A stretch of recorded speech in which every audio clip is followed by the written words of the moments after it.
তো তোমাকে ক্ষতি করবে। শয়তান, একে চিনে নাও, এ কিন্তু তোমার সঙ্গেই যাচ্ছে, একে চিনে রাখো, এ তোমার শত্রু, এ কিন্তু তোমার ক্ষতি করবে। কারণ কি? তার আগে বলা হচ্ছে তোমার পিতা মাতাদেরকে কিন্তু এ ক্ষতি করেছিল। সৃষ্টি জগতের মধ্যে যতগুলো দ্রব্য আমরা লেনদেন করি তার জন্য প্রয়োজন হচ্ছে বাদী এবং বিবাদী, না তো বিচারপক্ষ হবে না, কোর্ট হবে না, কোনো কর্মের আদান প্রদান হবে না। মানুষ পাঠানোর আগে বলছে কিছু কালের জন্য এখানে বসবাস এবং জীবিকা। জীবিকা হলে আমাদের চলবে না, এটা তো একটা শব্দ। তাহলে জীবিকাটা কোথায় পাবো, কিভাবে পাবো, এইটা প্রসঙ্গ। কোথা থেকে আমরা উপার্জন করব, কোন পন্থায় উপার্জন করব। বিসমিল্লাহির রহমানির রহিম, রব্বি জিদনি ইলমা। সম্মানিত উপস্থিতি, আপনারা যারা উপস্থিত আছেন এবং দেশ এবং দেশের বাইরে থেকে যারা দেখছেন, আপনাদের প্রতি সৃষ্টিকর্তার শান্তি বর্ষিত হোক। সূরা আরাফ ৭ নম্বর সূরা ২৬ নম্বর আয়াত থেকে আমি তেলাওয়াত করছি। ইয়া বনি আদমা, হে বনি আদম, হে আদম সন্তানগণ, কাদ আনজালনা, নিশ্চয়ই আমি নাজিল করিয়াছি, আলাইকুম তোমাদের উপরে, লিবাসি, পোশাক তোমাদের লজ্জাস্থানকে ঢাকিবার জন্য, ওয়া লিবাসু তাকওয়া, আর তাকওয়ার পোশাকই সর্ব উত্তম, জালিকা, উহা বা এইটা বা ওই এই পোশাকটা, মিন আয়াতিল্লাহি, আল্লাহর আয়াত সমূহের অন্তর্ভুক্ত, লাল্লাহুম ইয়াতাযাক্কারুন, যাতে তোমরা আল্লাহ জিকির করতে পারো। পড়ছিলাম কি, আসলো কি, আর হলো কি, আর বুঝলাম কি। জিকির মানে আমরা যেটা বুঝি যে আল্লাহর গুণবাচক নাম নিয়ে জপ করা, কিন্তু এখানে আবার জিকির আসলো কি জন্য। এখানে আমরা বেশি ভূমিকায় যাব না, সংক্ষিপ্ত আকারে মৌলিক বিষয়টা আপনাদের সামনে তুলে ধরার চেষ্টা করব। এখানে খুবই গভীর রহস্য আছে। প্রথম যে বিষয়টা, আমাদের অনেক জেনারেল এডুকেশনের যারা শিক্ষিত ব্যক্তি আছেন, অনেকেই প্রশ্ন করে যে কোরআনের অর্থনীতি কোথায়, জিজ্ঞাসা করে না যে কোরআন নাই মানলাম, তা ঠিক আছে, কোরআন থেকে অর্থনীতি দেখান। কারণ মানুষই চলতে গেলে আগে কি লাগবে? অর্থ। অর্থ না হলে তো চলতে পারবেন। আপনার জীবনের সবচেয়ে প্রয়োজনীয় জিনিস কি? অর্থ। অর্থ যদি না থাকে তা আপনি চলতে পারবেন না, দেশ চলবে না, কিছুই চলবে না, তাহলে অর্থ প্রয়োজন। তো আসেন আমরা কোরআনে অর্থনীতি আছে কিনা একটু ভালো করে দেখে নেন। আল্লাহ মানুষ সৃষ্টির আগে তাদের জন্য জীবিকা বানিয়েছেন, রিজিক। তো আমরা এখানে দেখে নেই, এখানে যে সালামুন নিজের প্রতি যে আদম জুলুম করেছিলেন তারপরে তিনি ক্ষমা চেয়েছিলেন, এটা 23 নম্বর আয়াত। এখানে 24ই বর্ণনা করা হচ্ছে, সাথে 24। তিনি বলিলেন নামিয়ে যাও বা বেরিয়ে যাও, এখানে যাও এই শব্দটা ঠিক আছে, তোমরা এখান থেকে বেরিয়ে যাও, তোমরা একে অপরের শত্রু হিসাবে তোমরা এখান থেকে বেরিয়ে যাও। পৃথিবীতে কিছু কালের জন্য তোমাদের বসবাস ও জীবিকা রয়েছে, কিছু কালের জন্য বসবাস এবং জীবিকা রয়েছে। এই প্রসঙ্গটার প্রতি খেয়াল রাখেন। জীবিকা কি এটা আস্তে আস্তে চলে আসবে। তো এখানে আমাদের যে রব, বিধানদাতা, তিনি প্রথম যে বিধানটা দিচ্ছেন, সালামুন আদম একটা ভুল করলেন, তাকে জান্নাত থেকে বার করে দেওয়া হলো, এবং তিনি একটা পরীক্ষার জন্য বিধান চালু করলেন, সেটা হচ্ছে বাদী এবং বিবাদী এবং বিচারপক্ষ, এবং তিনি আমাদেরকে চিহ্নিত করিয়ে দিচ্ছেন যে এ কিন্তু তোমাকে ক্ষতি করবে। শয়তান, একে চিনে নাও, এ কিন্তু তোমার সঙ্গেই যাচ্ছে, একে চিনে রাখো, এ তোমার শত্রু, এ কিন্তু তোমার ক্ষতি করবে। কারণ কি? তার আগে বলা হচ্ছে তোমার পিতা মাতাদেরকে কিন্তু এ ক্ষতি করেছিল। এটা আপনি 27-এ পেয়ে যাবেন, তোমাদের পিতা মাতাদের কিন্তু ক্ষতি করেছিল, তাদের জান্নাত থেকে বার করে দিয়েছিল। কি করে? তাদের পোশাক খুলে একে অপরের লজ্জাস্থানকে দেখিয়েছিল, তারপরে তারা নিজেদের প্রতি জুলুম করলো, সেটা অন্য আয়াতে আছে, জুলুম করলো। তাহলে এই যে তাদের মনের মধ্যে একটা নোংরামো কামনা বাসনা, এটা কে তৈরি করলো? একটা শয়তানি ভাব, চিন্তাধারা, এটা করার জন্য উস্কানি দিয়েছে সে। তো এখানে প্রসঙ্গ কি হলো, যে তার জন্য একটা বাদী এবং বিবাদী তৈরি হলো, আর আল্লাহ কি? বিচারপক্ষ। এই ছাড়া কিন্তু পরীক্ষা হয় না। সৃষ্টি জগতের মধ্যে যতগুলো দ্রব্য আমরা লেনদেন করি তার জন্য প্রয়োজন হচ্ছে বাদী এবং বিবাদী, না তো বিচারপক্ষ হবে না, কোর্ট হবে না, কোনো কর্মের আদান প্রদান হবে না। ন্যায় থাকলে অন্যায় আসবে, অন্যায় থাকলে ন্যায় আসবে। ধরে নেন টাকার এপিঠ এবং ওপিঠ, মৌলিক বিষয়ে আমরা চলে আসি। আমরা এখানে কি পাচ্ছি? কিছু কালের জন্য মানুষ পাঠানোর আগে বলছে কিছু কালের জন্য এখানে বসবাস এবং জীবিকা। জীবিকা হলে আমাদের চলবে না, এটা তো একটা শব্দ। তাহলে জীবিকাটা কোথায় পাবো, কিভাবে পাবো, এইটা প্রসঙ্গ। কোথা থেকে আমরা উপার্জন করব, কোন পন্থায় উপার্জন করব, এখানে মৌলিক বিষয়। 25 তারপরে বলছেন সেখান থেকেই তোমাদেরকে বাহির করে আনা হবে। সেখানে তোমরা জীবনযাপন করবে, সেখানেই তোমরা মরবে, সেখান থেকেই তোমাদেরকে বাহির করে আনা হবে। অর্থাৎ পৃথিবীর আর্ধের কথা হচ্ছে, জমিনে।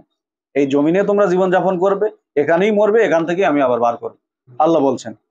হলো। তারপরে এখানে ঘটনা শুরু হচ্ছে 26 থেকে। খেয়াল করেন, এখানে 26 আয়াত আমি তার বিধি পড়লাম যে ইয়া বনি আদম, হে বনি আদম সন্তানগণ, কাদ আনজালনা আলাইকুম, আমি তোমাদের প্রতি নাজিল করিয়াছি লিবাসা। লিবাস মানে ড্রেস, মানে পোশাক। তারপরে এখানে বলছে জালিকা মিন আয়াতিল্লাহি, শেষ অংশে এইটি, অর্থাৎ এই যে পোশাক সংক্রান্ত বিষয়টি হচ্ছে আল্লাহর নিদর্শন সমূহের অন্যতম বা অন্তর্ভুক্ত। এখন চলে আসেন এই বিষয়টা ভালো করে আমরা একটু গভীরে গিয়ে এটা নিয়ে চিন্তা গবেষণা করি।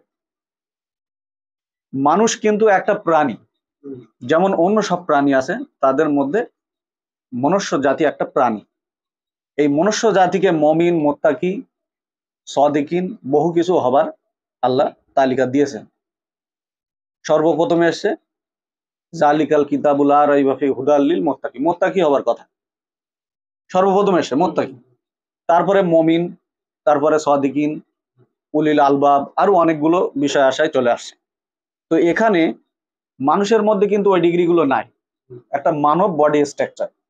এখন দেখেন যে এই পোশাকের যে প্রসঙ্গটা, এটা আমি কেন এত বিস্তারিত করছি, আমি যে একটা জীব, আমার থেকে যদি আমার ড্রেসটা খুলে দেয়, আমি কি হব? একটা পশুর ন্যায়, একটা প্রাণী, একই না? তাহলে মনুষ্য জাতির সবচেয়ে বড় নিদর্শন হলো পোশাক। আপনি একটু চিন্তা করেন, আপনি যে ড্রেসটা পরে আছেন, যদি ওই ড্রেসটা আপনি না পরে থাকতেন, কি অবস্থা হতো? সমস্ত প্রাণী নিজস্ব একটা প্রাকৃতিক ড্রেস তাদের আছে, সেটা ফিক্সড ফিক্সড। কিন্তু মানুষের দেখেন, মানুষকে চিহ্নিত করার জন্য আল্লাহ কত ধরনের পোশাক দিয়েছেন, একটু ভাবতে পারবেন? একটা শ্রমিকের পোশাক আলাদা, একটা ইঞ্জিনিয়ারের পোশাক আলাদা, আবার একটা মালিকের পোশাক আলাদা, একটা কুকের পোশাক আলাদা, একটা ডাক্তারের পোশাক আলাদা, একটা উকিলের পোশাক আলাদা, একটা জজের পোশাক আলাদা, একটা আপনার পুলিশের পোশাক আলাদা, আবার মিলিটারিদের পোশাক আলাদা। সমস্ত ক্ষেত্রে কিন্তু পোশাকের একটা বিশাল, সমস্ত স্তরে পোশাকের বিশাল একটা গুরুত্ব আছে। সকলের পোশাক যদি একরকম হতো, যে মনুষ্য চামড়া যেটা আমাদের ফিক্সড করে দেওয়া হয়েছে, যেরকম কুকুরের একটা, ছাগলের একটা, ভেড়ার একটা, প্রত্যেকের আছে না? কিন্তু মনুষ্য প্রাণীর জন্য আল্লাহ বলছে আমি লিবাস দিয়েছি, পোশাক দিয়েছি। এবং সবচেয়ে ভালো পোশাক কি? তাকওয়ার পোশাক। ওইটা আমি পরে আসছি, তাকওয়ার পোশাক। তো এই যে পোশাকের যে নিয়ামত, এই যে এটাকে বলা হলো আল্লাহর আয়াত সমূহের অন্তর্ভুক্ত।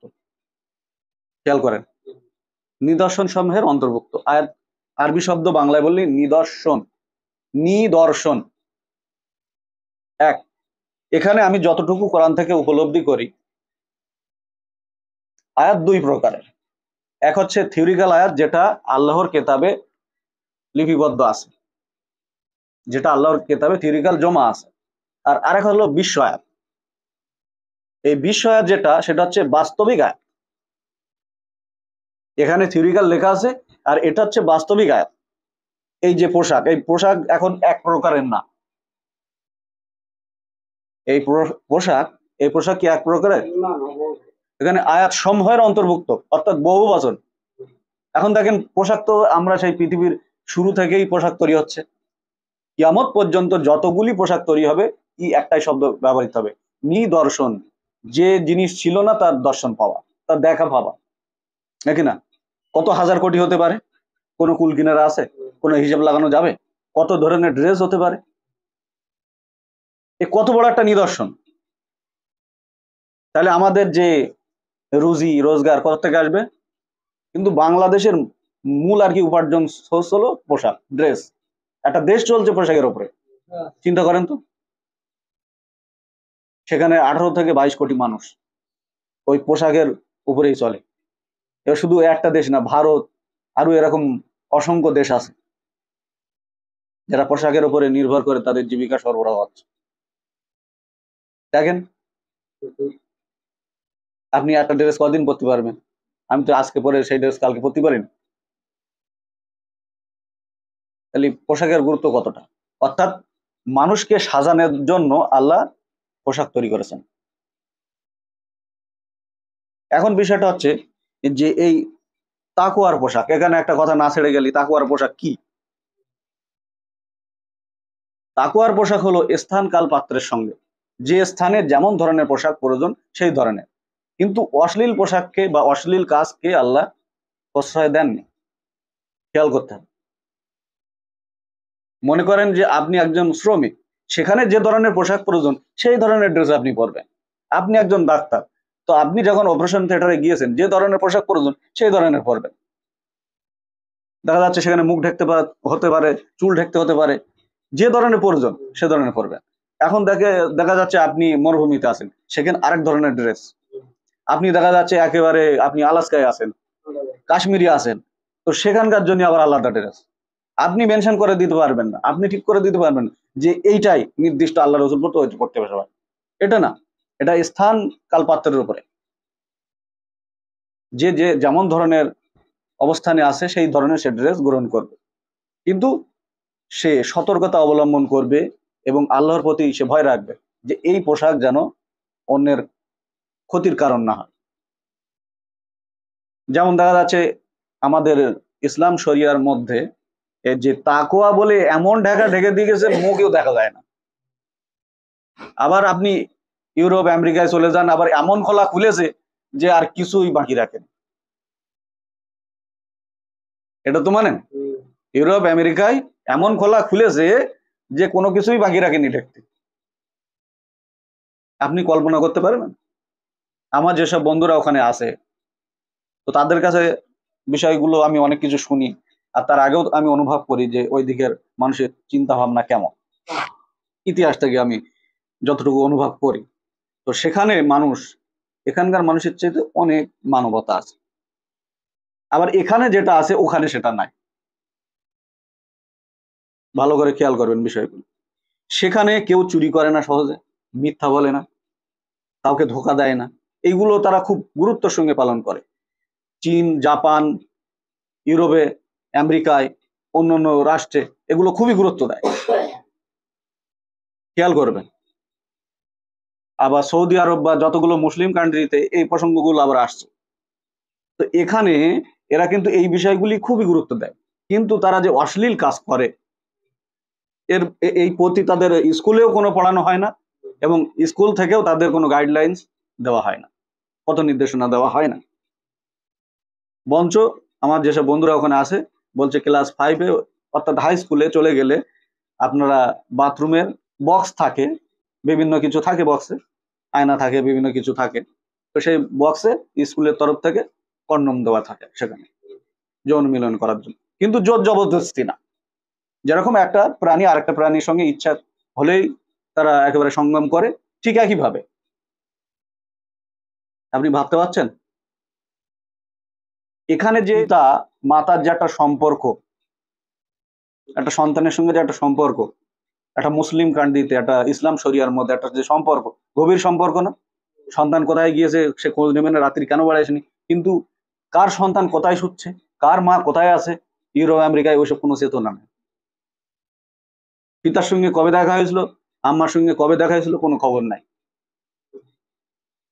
বুঝছেন? কিন্তু আমাদের এইদিকে ওই গুণটা ভালো। আবার আরেকটা গুণ খারাপ কি, এরা সমস্ত মালে ভেজাল দেয়, মিথ্যা বলে মানুষকে ঠকায়, আল্লাহর দোহাই দিয়ে সমস্ত কার্যক্রম চালাচ্ছে, অর্থাৎ কেউ সম্পূর্ণ না।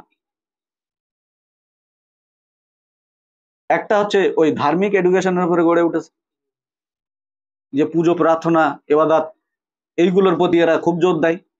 আর একটা জেনারেল এডুকেশনের উপরে গড়ে উঠেছে, এখানে সততা, মানবতা এইগুলো নিয়ে ওরা বেশি জোর দেয়, কিন্তু অশ্লীলতা এবং যে একটা প্রজন্ম যে স্তরে স্তরে একটা সম্পর্ক, এই যে চেন সিস্টেমটা, এটা নষ্ট করে দেওয়া। সমস্ত ইউরোপ আমেরিকায় যারও সন্তান হচ্ছে, পিতামাতার কোনো ঠিক নাই, কোনো হুঁশতাল নাই, হচ্ছে তো।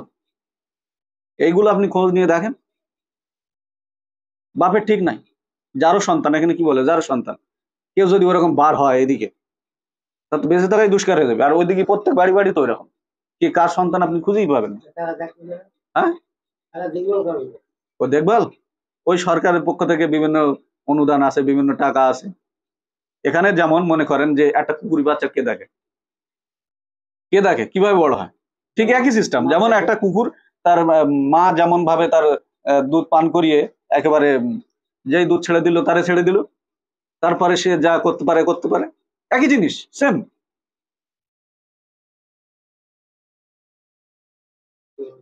সে সাবালক হয়ে গেল, সাবালিকা হয়ে গেল, তারপরে তার ইচ্ছা মতো সে করতে পারবে, যার তার সঙ্গে যা কিছু করতে পারে।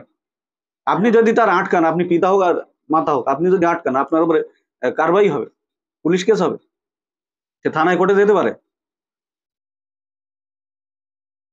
এরকম আইনের ব্যবস্থা আছে ইউরোপে আমেরিকায়, এগুলো চলছে।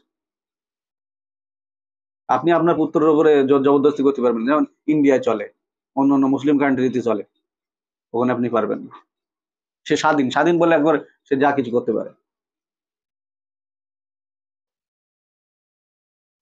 তো যাই হোক, পিতা পুত্রের যে একটা সম্পর্ক, এটাকেও নষ্ট করে দেওয়া। ও বিয়ে, ওদের বিয়ে বিয়েই না অ্যাকচুয়ালি।